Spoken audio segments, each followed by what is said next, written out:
All right, boys, it feels like it was just yesterday I reviewed the CR920X, which is basically a 15-round Glock 48. I have a video you can watch on it, but I was pretty impressed with that little gun.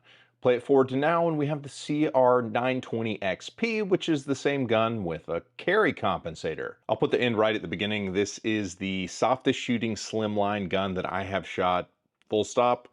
But there is a couple things you need to know about it before you make any crazy decisions with money. So let's jump into it. Welcome back to the Humble Marksman channel. I'm David, and this is the Shadow Systems CR920XP. X means it is a 15-round grip. P means it has this little carry compensator that you see right there at the front of the barrel. The CR920XP is made in Plano, Texas, right down the road, and it only comes in 9mm. It is going to cost roughly $1,046, which means it's probably going to have a sell price, leaving the store at about $900. With that money, you get 2 metal magazines and a zip-up style range bag. The magazines are pretty nice, so you can check those out there. But real quickly, this is for the dads in the audience. What do you call a hippie's wife? Mississippi. I do like to disclose how guns come to the channel, and this gun was provided to me by Shadow Systems, which means they sent it to me. It's a sample, and I get to make videos with it. But now you know, I'm not going to pull any punches. There are 2 things I'm telling you that you want to know about this pistol before you make any kind of decision. So stick around and watch for that. All right, I don't want to waste your time. If you've seen my review on the CR920X, there's a lot of the information that's covered here, but I'll touch on some of it as it relates to this. Both of these guns are effectively the same. You can see that the frame length being longer, there is a full-length dust cover on the XP, whereas there is a full-length dust cover on the X, but it stops short. These guns are built on the Glock pattern, and this mimics a Glock 43X MOS. It has holster compatibility. In fact, this is a Glock 48 MOS holster, and it fits in there no problems. But let's talk about what makes this gun shoot really, really well. We're gonna have to dive a little deeper into kind of ammo philosophy and how these guns kind of work. So let's dive into how this gun works and kind of the features that make it so desirable when it goes shooting. So the grip length is a full compact grip length, which means that even with my size XL hands, I'm getting all of my fingers onto the pistol. There's a nice hook at the bottom that helps kind of force my hand into the beaver tail, and there's still enough space to get a support hand grip. So my support hand is actually getting a good weld on the top of the frame, which is helping control the recoil, which makes it one of the better shooting guns in the segment. A lot of these guns will have the texture kind of stop up here, or if there is a thumb release sort of cutout, you just aren't getting the best traction with your support hand. So this gun glues to your hand and is super controllable. The trigger on the gun, I wish I could say was like amazing, but I mean, honestly, it's like a clean Glock trigger. It has a heavy duty weight trigger pull, I would guess in the neighborhood of 5 to 6 pounds. And it breaks pretty cleanly. There's not a ton of over travel. The reset is super positive. It like throws your finger forward, which assists if you're going to shoot fast. The slide has super usable serrations. The recoil spring's kind of heavy. I mean, all of these 9mm guns with Slimline slides have a pretty heavy recoil spring, so this is no different, but the way that they cut the slide work is very nice to manipulate. It's cut to direct mount a RMSC footprint optic directly to the slide. It's got a series of spacers, so you can see there's a little plastic kind of spacer right there in front of the optic, and it comes with some longer, stronger screws that go very deep into the slide, like they almost go all the way down into the slide. There are no recoil bosses, but I've got a couple Shadow guns now. None of them have had any issues with optics getting launched or optics breaking, so there's that. And the star of the show is their carry compensator, and what's cool about the carry compensator is it's not threaded on. They use a tri-lug locking barrel, and the compensator, if you're in a state that doesn't allow you to have threaded barrels on pistols or muzzle devices that thread on, this I think probably is okay, but I'm not a lawyer. You should check that out yourself. But the compensator design actually does a very good job of directing gas up and not out the muzzle. So, and what that ultimately is going to do is, if you think about the physics of how guns work, there is a projectile leaving the muzzle and there's a bunch of gas that is pushing the projectile out of the muzzle. Those 2 things are what causes the energy to make the slide go backward, and the compensator redirects that gas up so that it does kind of push the muzzle down a little bit, but really what it's doing is it's not letting the gas go out the muzzle. so there's not as much energy coming straight back on the slide bottoming out. So it doesn't lift quite as high. It eases back into battery a little bit easier than it would without. I know some of you guys are probably already screaming reliability, and plus we're going to get there.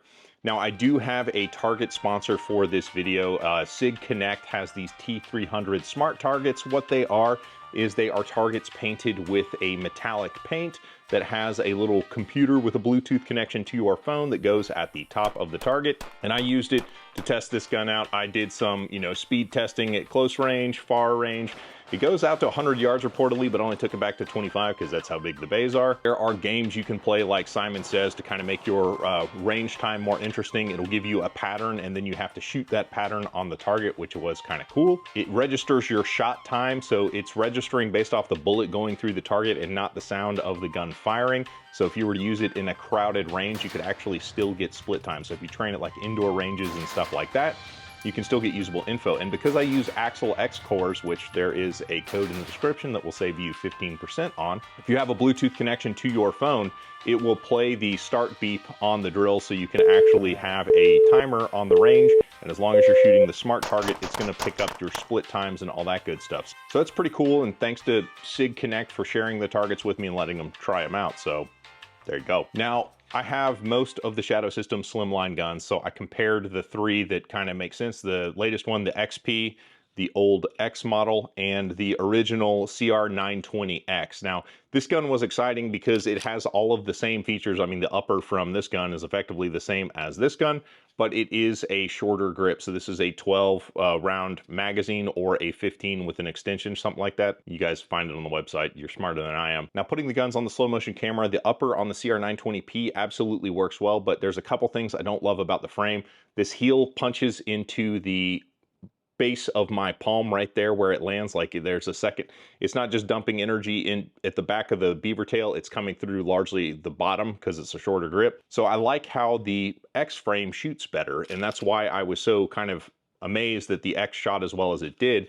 But then when you take that upper and put it on this new frame that they have here, it's just the best of both worlds. And I think the slow motion, when you compare them, kind of shows that there's a little bit less energy going back into battery, but I'm getting the full strength of my support hand and what strength I put on the gun through my strong hand to contain recoil. And it's the most stable shooting slimline gun. Like, I'll probably say it like 5 times in the video, but I was honestly surprised when you put those two together how well this thing does. Because we're talking about shooting, I do want to talk about the fact this is a super lightweight gun and the trigger is pretty heavy. Now, there is a golden ratio that exists between trigger pull weight and gun weight that affects your ability to stabilize the gun for precise trigger pulls. This is a lightweight gun with a heavy trigger, so when you're shooting at distance or precise shots, you're going to have to really be disciplined in how much you steady the gun and how well the gun is planted in your grip to connect. The barrel is absolutely accurate.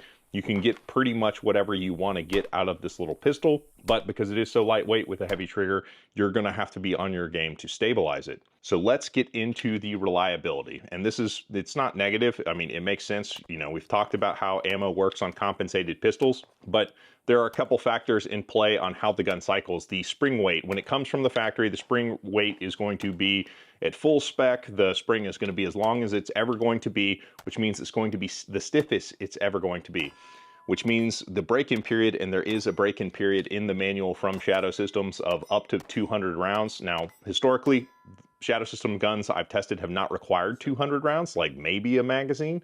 I would say that this gun probably doesn't either if you use the right ammo. If you use lightly loaded range loads, my ammo sponsor is Buffalo Creek Ammunition, and they make really, really soft shooting 115 grain loads. With non-compensated guns, they make everything just a joy to shoot. They choked this gun. I had 2 failures to eject trying to shoot the Buffalo Creek out of this gun because it is a super light loaded 115. I swapped over to the AAC 124 grain. They're not advertised as being NATO pressure, but putting them on a chrono, the velocity is certainly in line with a NATO load. And then after 150 or so rounds of that, the gun was pretty much broken in. So that would be my recommendation, is when you get the gun, get some spicier ammo like a NATO load and shoot it, or just some heavier for caliber projectiles and shoot that while the springs are taking a set. You're definitely going to want to test this gun before you carry it, because it has a compensator and it has a lightweight slide being a slimline gun. So think about it. I don't necessarily consider that a negative, but I just want you to be aware of that before you, just go out and sort of like, oh, it chokes on light ammo. Well, yeah, I told you it would. Once it got broken in, it was 100% reliable with the exception of one light strike on a AAC load, which uses notoriously hard primers. It's choked probably 4 or 5 different guns on the channel, hammer fired, but striker fired guns have it the worst with that ammo. So I have a high degree of confidence. I would carry this gun no problems now that it's broken in and I have vetted it. It shoots beautifully well with defensive loads, and I tried a variety of hollow points on it. I think a total in reliability, I don't know the round count because I was shooting several different types of ammo. I shot Blazer Brass Igman 124s, Buffalo Creek 115s, Federal Syntech 130 PCC loads. I shot some Nosler Asp target hollow points, and they actually ran just fine, even though that's a lighter load out of this gun.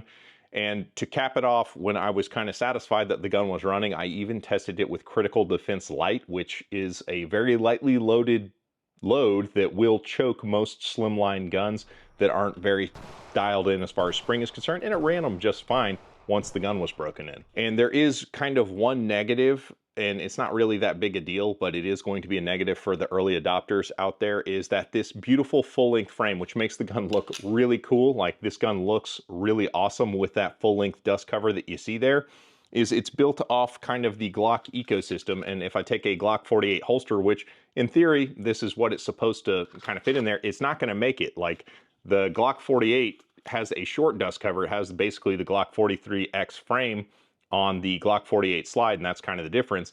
But this has a different frame that makes it not fit. But if I were to, like the CR920P, which has the short grip, if they had used the short frame from the CR920X, then it would fit in this holster.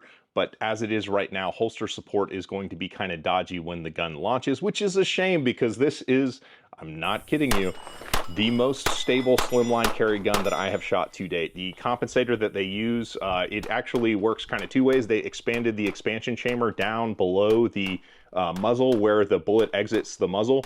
It goes down, so it's catching the gas as it goes down, not just up, and then redirecting it up eventually. So it's catching a lot of the gas that's coming off there and works really well. The gun is super stable. I was very surprised how I could stack rounds just, completely disrespecting the trigger with a iron grip on the gun, 7, 10, 12 yards, no problem. You could basically stack shots. The gun is incredibly capable, but you won't be able to find a holster for it, and you need to use some sense when you're breaking the pistol in. Those are the two kind of caveats. But with where we're at in the market, we live in a world with a ton of awesome pistols, and this is kind of late to that game, but you can put it on the pile of good slimline pistols. But I would say it sits at the top of the pile as far as stability is concerned. If you're the kind of dude who does performance carry and does all those training standards and all that kind of stuff, this would be a really great option to kind of stack up the, turbo pins and things like that, because it has enough grip length to get all your fingers on it. The compensator works so well that you'll be able to stack rounds. The match barrels that they use at Shadow Systems are plenty accurate, and you'll still get pretty good velocity out of any of the ammo that you try to use with it. If you want to see more information on the CR920P or the CR920X, you can check those videos out here.